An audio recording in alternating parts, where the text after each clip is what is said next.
Nós vamos mais uma vez orar para que Deus abençoe a palavra que vai chegar ao nosso coração pelo poder do nosso Deus. Querido Pai, estamos aí com a Bíblia aberta agora, depois de já termos orado, acalmado o nosso coração, colocado o Senhor em primeiro lugar em nossa vida, ouvindo lindas músicas, cantado, sendo desafiados.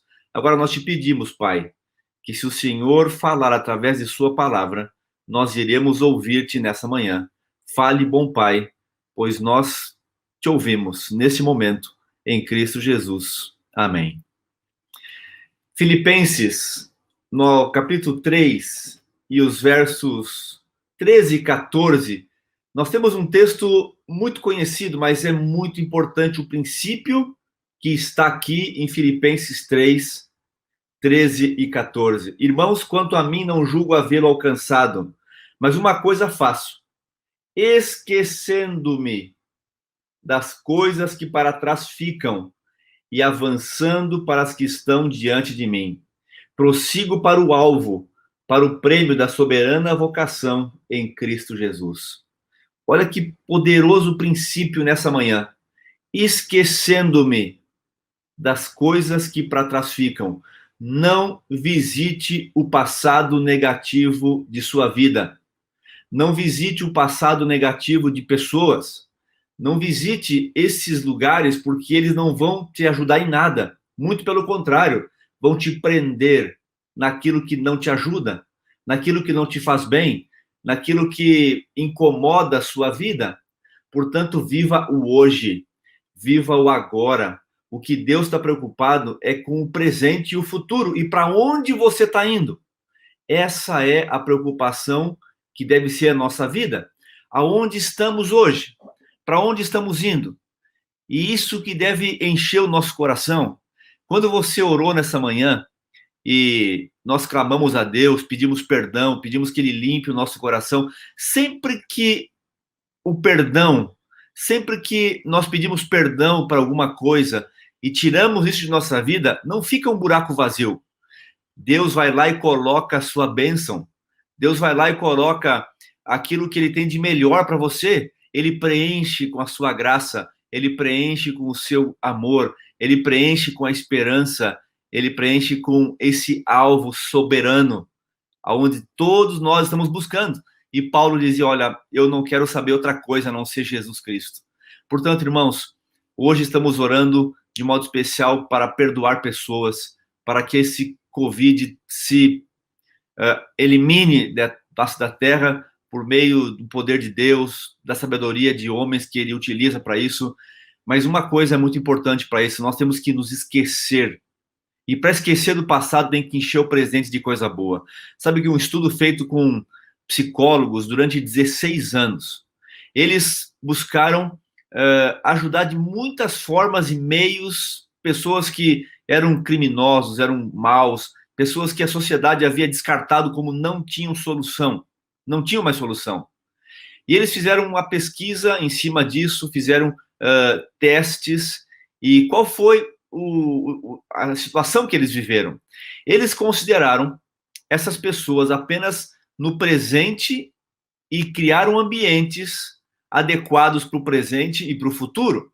Não consideraram o passado de crimes, não consideraram os erros cometidos, as mágoas, as falhas. Eles simplesmente ignoraram o passado e intensificaram uma vida ideal no presente com esses criminosos. E é impressionante como o êxito disso foi real. Foi um estudo feito com 16 anos, acompanhando, ajudando. E quando a gente percebe isso na Bíblia, o que Deus faz com o nosso passado? Deus, ele simplesmente joga o passado, os pecados. Eu não estou dizendo do passado bom, as lembranças boas, aquelas que você guarda no celular com fotos, em casa, na parede. Não, as lembranças boas do passado, elas precisam se manter para sempre. Agora, quando eu jogo no fundo do mar os pecados, Deus ainda coloca uma plaquinha em cima, proibido pescar aqui. Você nessa manhã está jogando no fundo do mar. E é interessante que alguns no passado estudaram que o oceano tinha, nos lugares mais profundos, 11 mil quilômetros. muito profundo, mas depois descobriram que era muito mais do que isso, muito mais.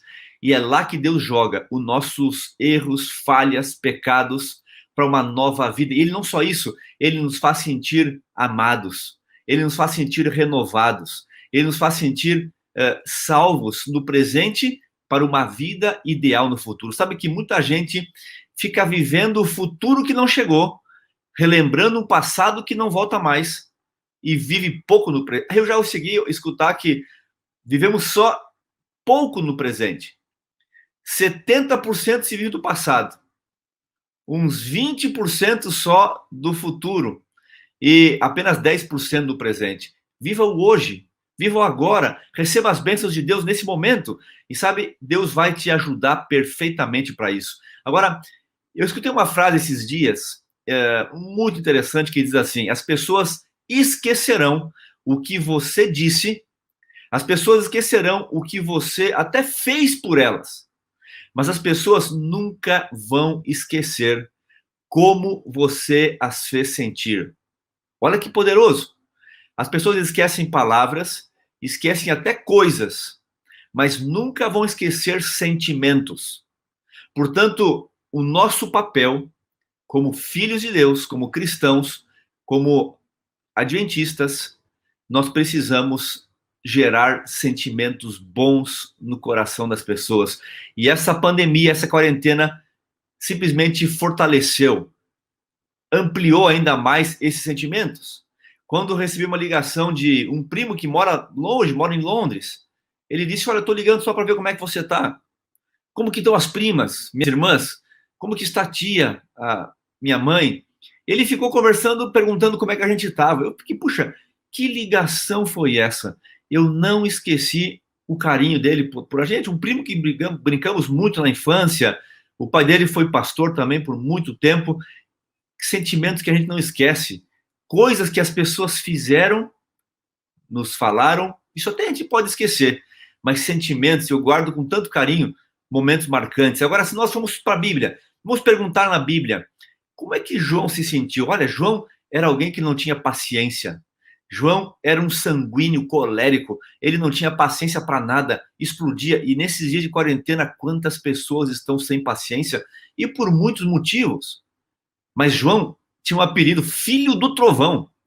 Olha lá, veio o Filho do Trovão, o camarada que não tem nem pavio, ele já explode logo, qualquer um que encosta nele já estoura. É no trânsito, é no mercado, é em casa, ele chega, está sempre com uma nuvem em cima da cabeça, com raios. João, Filho do Trovão. Olha só. Agora, Jesus caminhou com ele, e ele caminhou com Jesus, e depois de 3 anos, como que ele é conhecido? Esse rótulo, esse nome é tirado dele, ele agora é chamado de Filho Amado. Ele é o discípulo amado. Amigos, se você tem um passado, ou até um presente, explosivo, sem paciência, nesse dia, pela graça de Deus, você vai receber dele essa paciência que vem do Espírito, para esquecer esse passado de trovão e viver um presente de filho amado de Deus. Se nós olhássemos os 10 leprosos e aquele que voltou curado, como é que Jesus vai sentir? Grato. Grato pela cura. Ele voltou, voltou para agradecer porque o sentimento foi maior do que seguir à frente sem lembrar de quem o curou.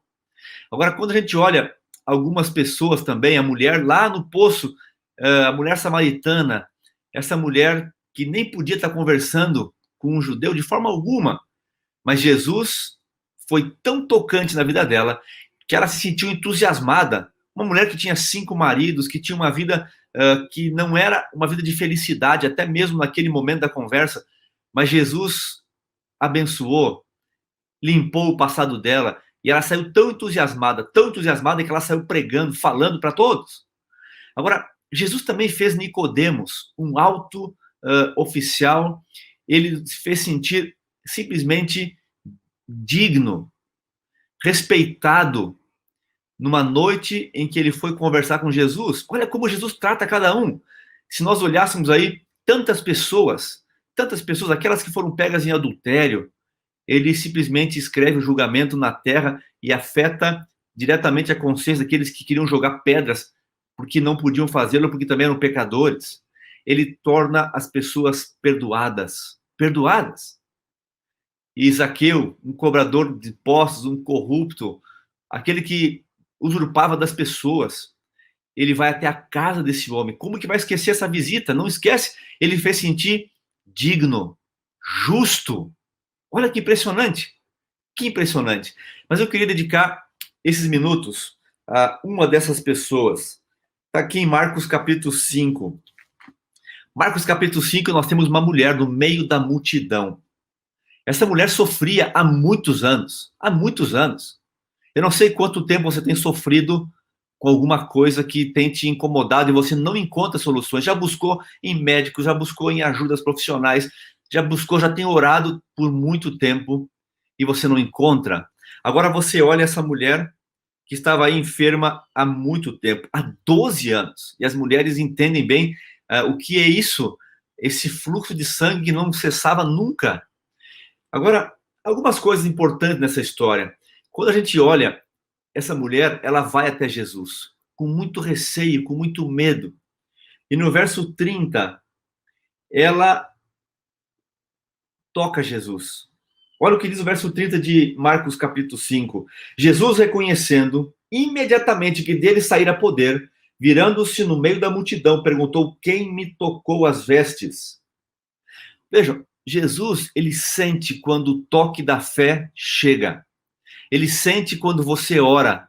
Ele ouve a sua prece. Não tem uma oração que ele não escute e não atenda. Não existe oração não atendida. Não existe pessoa que chega na presença de Jesus e não é percebida. Não existe. Mesmo em meio à multidão de bilhões e bilhões de seres humanos, nessa manhã ele está ouvindo você, ele escuta o seu clamor, ele sente o toque da sua fé. Agora, essa é a parte bonita, que ele percebe a cada um individualmente. Você é único para ele. E tem provas que a sua digital é única, o seu olho é único. Você é único nesse mundo. Agora, olha o que nós enfrentamos. Nós enfrentamos a multidão. Até os discípulos. No verso 31, os discípulos responderam: vês a multidão e te aperta e diz quem te tocou? Muitas pessoas podem estar perto de Jesus, até apertando ele. Mas só tinha uma que havia chegado com fé e tocado nele. Há muitas pessoas que buscam, mas sem fé.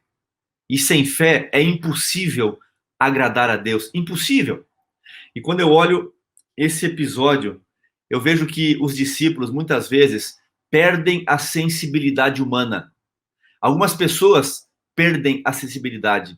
Deixam de ser até mesmo, parece que, seres humanos. E aqui os discípulos haviam perdido isso. Perdido. Mas quando eu olho o que Jesus fala, então a mulher atemorizada, tremendo, diz o verso 33, consta de que nela se operava, porque ela sentiu a cura, ela sentiu o seu corpo inteiro, aquilo foi como assim algo energizante. O Espírito de Profecia nos fala, Ellen White, ela fala que ela sentiu o seu corpo que estava curado, ela sentiu naquele mesmo instante uma comoção, como uma corrente elétrica que curou ela pela fé.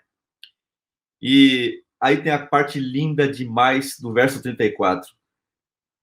Ele lhe disse: filha, a tua fé te salvou, vai-te em paz e fica livre do teu mal. Filha. Amigos, é a única vez na Bíblia que Jesus se dirige a uma pessoa como filho. Ele diz: filha, a tua fé te salvou. Que coisa linda, nessa manhã nós temos essa alegria de poder sermos chamados de filhos de Deus. Filhos, vai-te em paz, vai para o teu dia de trabalho, ou aqueles que vão trabalhar em casa, mas vai em paz, enterre o teu passado e vai em paz. Permita ser justificado nessa manhã, ser justificado pela paz que só Jesus, o príncipe da paz, pode dar. Eu conheci o Jorge. O Jorge era uma pessoa entusiasta. Ele tinha um mercado e nós fizemos um pequeno grupo com líderes que queriam abrir pequenos grupos também nas suas casas. E ele disse, pastor, eu quero montar no meu mercado, eu tenho um depósito grande, eu vou ajeitar as mercadorias e vou fazer isso lá. E o Jorge havia se batizado há pouco tempo e ele começou a convidar pessoas, muitas pessoas, mas o Jorge tinha um costume igual a esse dos 21 dias. Ele toda manhã cedinho e no finalzinho da tarde ele ia até uma montanha na frente da sua casa, uma montanha até relativamente alta, uma colina de grama e uma vegetação, um bosque bonito que tinha lá em cima, e lá o Jorge orava todo dia. Então, ele convidou as pessoas para sexta-feira ir para sua casa, e é impressionante que ele estava tão entusiasmado, pastor, eu quero ter pelo menos 15 visitas, 15 amigos. Eu sei que nós temos muitos amigos essa manhã que foram convidados. Obrigado porque você veio também nessa madrugada. Mas o Jorge esperou e ninguém apareceu. Ninguém apareceu. O Jorge pensou, puxa, eu posso ficar aqui triste, guardar tudo, desligar o projetor, desligar o som. A família dele não acreditava em Deus ainda. Mas o Jorge disse, não, eu vou fechar os meus olhos e pela fé eu vou pregar como se tivesse aqui as 15 cadeiras lotadas. E o Jorge fechou os olhos e pregou pela fé, para cadeiras vazias. Ele fez apelos, ele convidou pessoas para aceitar Jesus, mas não tinha ninguém lá. No outro dia, a esposa me procurou, e procurou o pastor também lá da região, e disse, olha, o meu marido ficou louco, ele foi batizado e perdeu a noção. Ele está indo todo dia orar na montanha, e ele ontem fez o máximo, ele foi lá pregar para cadeiras vazias, ninguém foi no pequeno grupo dele, e ele pregou para cadeiras vazias, e chorou, e fez apelo, o meu marido ficou louco, louco. E eu pensei, o que eu vou fazer com isso? Ela disse, fala com ele, ajude, pastor, o meu marido. Eu não falei nada com o Jorge, nada. Ele contou isso na próxima reunião que nós tivemos, e ele disse, pastor, no outro dia apareceu uma pessoa lá no mercado, ele falou, Jorge, que poder foi ontem o seu grupo? Eu não quis entrar, eu fiquei na janela ouvindo. Eu estava só voltando do trabalho de bicicleta, e eu parei, escutei toda a mensagem, que mensagem poderosa, eu queria ter entrado, mas fiquei com vergonha das pessoas, eu estava ainda voltando do trabalho, estava meio sujo, e não quis entrar. O Jorge brilhou o olho, uma pessoa escutou, e esse amigo convidou 4, 5, e quando deu 3 semanas, o Jorge disse, pastor, eu preciso de mais 15 cadeiras. E outra vez ele disse, pastor, eu preciso de mais 50 cadeiras. E pastor, eu preciso de mais outras 50 cadeiras. Eu não acreditava no que ele estava me pedindo, e eu fui conseguindo cadeiras e mais cadeiras. E quando eu fui na 5ª semana assistir o grupo do Jorge, não era um pequeno grupo, era uma multidão de pessoas. Ali nós tínhamos 150 pessoas, que começou pela fé. Uma pessoa que escutou, ninguém mais. A esposa, as filhas escutaram também. E quando eu fui naquela noite, eu encontrei uma garotinha chamada Carol, e ela estava numa cadeira de rodas, eu entendi a história dela, e foi impressionante, porque aquela noite, ela tocou meu coração. E o Jorge anunciou uma vigília na montanha, como essa aqui, de madrugada. Alguns diziam, não, pastor, aqui está muito frio, já vai ser inverno, não podemos fazer aqui uma vigília na montanha, o que vai ser isso? E lá na montanha ia ter batismos também, pessoas iam ser batizadas, e a Carol disse, pastor, eu quero me batizar na montanha. As minhas pernas, elas são tortas, os ossos estão fracos por dentro, e os médicos marcaram a cirurgia no mês de agosto para cortar minhas pernas. E essa história aconteceu em maio. E ela disse, eu tenho certeza, pastor, que depois do meu batismo eu vou sair caminhando, eu vou sair andando. Uau, eu fiquei, Senhor, me dá fé dessa menina, me dá fé dessa menina. E quando começou a vigília, no mês seguinte, lá naquela montanha, eu fui o último a pregar naquela ocasião, e a Carol foi batizada, e ela ficou olhando para as perninhas assim, como se um milagre acontecesse, as perninhas ficariam perfeitas outra vez, e ela olhou para as pernas, ela voltou para a cadeira de rodas, voltou para casa, e nada aconteceu. Uma mulher levou ela para casa, e viu que a enchente havia entrado, havia destruído os colchões, cobertores, falou com a gente, a ASA se mobilizou, essa agência que ajuda tanto a ADRA quanto a ASA, pessoas, e nesses dias temos ajudado muitas pessoas também, e foi uma bênção. Nós ajudamos aquela família com cobertores, com colchões novos. Aquelas crianças, e ela, no próximo encontro, disse, pastor, que coisa boa dormir numa cama com um colchão novo. Que coisa maravilhosa. Que sentimento foi aquele? Parece que eu estava num hotel 5 estrelas. Nunca fui num hotel, mas para mim era o melhor hotel do mundo, a minha casa. Enfim, aquela mulher disse, pastor, eu posso montar um pequeno grupo na casa da Carol? Claro que pode. Tem muita criança lá. E ela começou pegando grupo com 10, 12 crianças, e na outra semana não era mais pegando grupo, já tinha 50, na outra 70 crianças. E ela disse, olha, eu vou procurar ajuda para a Carol. E ela ligou aqui para Brasília, foi no hospital aí, Sara Kubitschek, e os médicos chamaram a Carol, ela conseguiu passagem aérea, ela vinha lá do sul do Brasil, conseguiu tudo para a Carol, ela e a mãe vieram, os médicos fizeram todos os exames, e quando eles examinaram tudo, depois de 10 dias e vários testes, ela me liga e disse, pastor, eu não falei para o senhor que eu ia caminhar, que as minhas pernas não seriam cortadas? Eu não disse isso, pastor. Sim, Carol, você falou. Pastor, eu estou aqui no telefone, ela falava comigo no celular. Eu estou aqui no hospital, falando com o senhor, em pé e caminhando para a honra e glória de Deus. O médico disse que as minhas pernas não serão cortadas, pastor, não serão cortadas. Não serão. Ele disse que eu vou colocar uma prótese para o lado de fora, até eu terminar de crescer. E depois vai colocar uma prótese por dentro do joelho até o pé, e as minhas pernas vão ser normais. Eu vou poder andar de bicicleta, caminhar, correr, fazer de tudo. E eu fiquei emocionado. Eu comecei a chorar no telefone com ela, e foi algo impressionante. E sabe que a Carol fez um apelo para os amigos, familiares, e olha, se Deus foi poderoso para não permitir que as minhas pernas cortassem, ele tem poder para cortar o que é errado em sua vida. Ele tem poder para cortar os vícios. Aí fez o apelo para o vô e para a avó que fumavam e bebiam. Vô, vó, cortem a bebida, cortem o cigarro. Deus tem poder, venha para o meu pequeno grupo, vamos orar por isso. E amigos, naquele ano, mais de 20 pessoas da sua família entregaram a vida a Jesus. E começamos um movimento, uma igreja naquele bairro. Uma igreja que começou já impressionante. E a prefeita, quando soube do movimento, que a criminalidade do bairro baixou, porque foi impactada, as crianças começaram a trabalhar aí com as suas atividades dos gravadores, dos aventureiros. A igreja mudou por completo, 5 anos se passaram e eu fui fazer uma semana especial lá de oração, de decisão. E quando eu fui lá, eu quero visitar essa família, eu quero conhecer a realidade atual. E como foi bonito ver a Carol veio caminhando, disse, pastor, já fiz a penúltima cirurgia, já estou com a prótese dentro do meu joelho, até o pé, e eu tenho andado normalmente. Eu sou, pastor, que sentimento de gratidão eu tenho a Deus. Eu teria perdido as minhas pernas. Mas a irmã Renilda, que veio aqui em casa, que ligou para o hospital, que me chamou para fazer aí o pequeno grupo aqui em casa.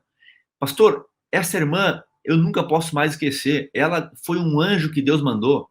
Deus mandou um anjo na minha casa para fazer tudo isso por mim. Mudou só não a minha casa, a minha família, mudou esse bairro inteiro. Eu nunca vou esquecer o que ela fez por mim. Nunca vou esquecer o que ela me fez sentir. Me fez sentir digna. Me fez sentir restaurada. Me fez sentir com condições de seguir caminhando o que os médicos disseram que seria impossível aqui na minha cidade. Amigos, essa menina nunca mais vai esquecer o sentimento de Deus em seu coração. Ela começou a pregar, porque ela estava tão cheia de gratidão, tão cheia de Deus, que ela saiu transbordando isso para as pessoas. Transbordando. Nesse dia, ao você ouvir a última música pela Hailey, eu queria que você pudesse encher o seu coração da graça de Deus. Esquecer o passado. Ele não existe mais, está enterrado a 11, 12, 13 mil metros no fundo do mar. Esqueça o passado, viva o presente, o futuro. Esqueça e enterre as mágoas, aquilo que te fez sofrer, os seus erros. Viva hoje, com a graça de Cristo. Escute essa música, receba de Deus essa manhã a graça. Receba o perdão, erga a sua cabeça com fé. Toque em Jesus pela fé e oração agora na música e na oração final, e vá para o seu dia vitorioso, vitoriosa, em nome de Cristo Jesus. Escute essa música e entregue o seu coração e viva na graça de Jesus.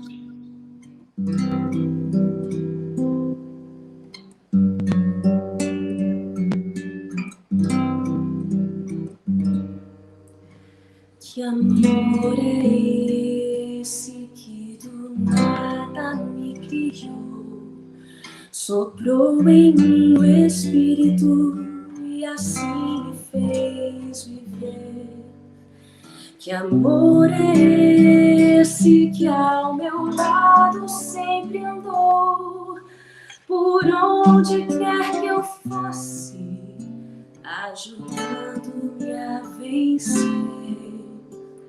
Que amor é esse que um dia me salvou do meio dos meus erros e estendeu-me a sua mão? Que amor é esse que esqueceu o mal que eu fiz em toda a minha vida e me deu seu perdão? Oh, sim, eu sei que amor é esse, vou dizer a quem quiser ouvir. Levanto minha voz ao céu, o amor maior que nunca hei de compreender, o amor que tudo pode, é o amor de Deus.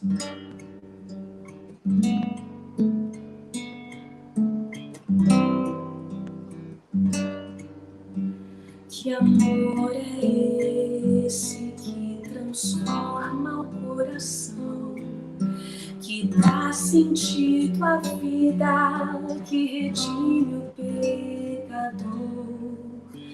Que amor é esse que concede salvação, justificando o homem sem contar o que passou?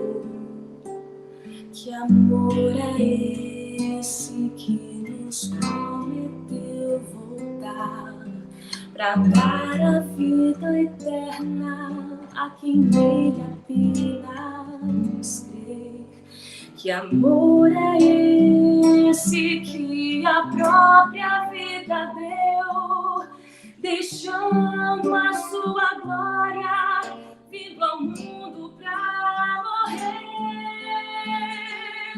Oh, sim, eu sei que amor é esse, vou dizer a quem quiser ouvir. Levanto minha voz ao céu, o amor maior que nunca hei de compreender, o amor que tudo pode, é o amor de Deus.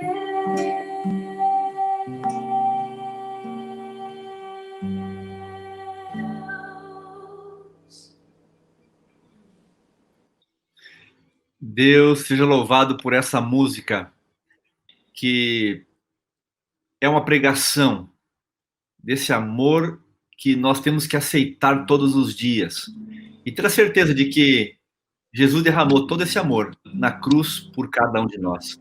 Vamos orar? Vamos pedir essa bênção de Deus para esse dia. Querido Pai, nós queremos nos entregar nas Tuas mãos mais uma vez agora. Pedir a Tua bênção, te agradecer porque o Senhor coloca o nosso passado nas profundezas do mar e por podermos viver esse dia felizes, salvos, justificados, de cabeça erguida, cheios de fé, conforto e esperança em Cristo Jesus. Obrigado por esse seu amor.